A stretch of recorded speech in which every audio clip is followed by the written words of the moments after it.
In this episode, I want to continue this discussion about the relationship between service and product and ask what actually is a product if we're starting from a service-oriented perspective. This one was particularly suggested by a conversation with Peter Murchland, who I'd like to thank a lot for the conversation we've had around this. The way I look at it is that a product is actually something that sits in a gap between services. It's effectively a kind of frozen service. It's the output of one, which is why we talk about it being a product, and the input to another service, which is where it becomes an input. But on its own, it's completely static. It does nothing on its own. A product only ever does something as part of a service. So a product exists in, and in fact because of, a gap between services. So one thing that's useful is whenever we see a product, look for the services. What is the gap that it's sitting between? What is the source of the boundary? There's a boundary of time, for example, where it sits in a gap because we're waiting for something else to happen. It can be a gap in location. We produce a product in order to pass it to another country or to another department. There's often an edge of responsibility where there's a handover from one person to another, or from one system to another, or one organisation to another. There's a change of responsibility, an edge of responsibility there.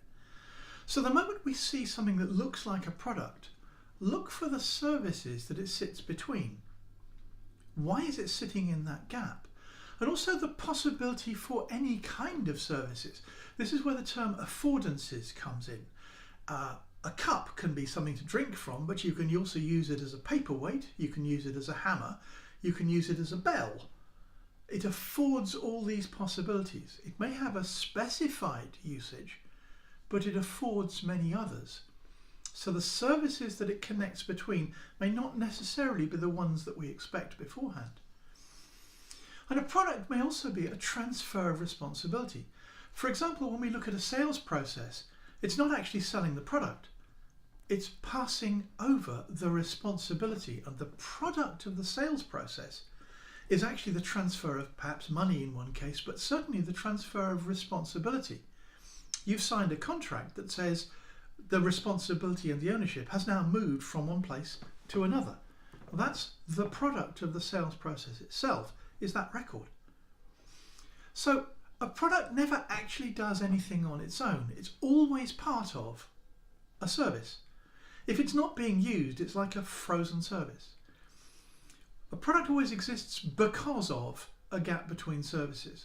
And if there's a gap between services, what's the source of the boundary? Whenever we see a product, look for the services that it sits between. If it represents a gap, what are these services and what will awaken the next service to make things happen? And often some kinds of products are actually transfers of responsibility. The real product of a sales process is the transfer of responsibility, not the product that is being sold.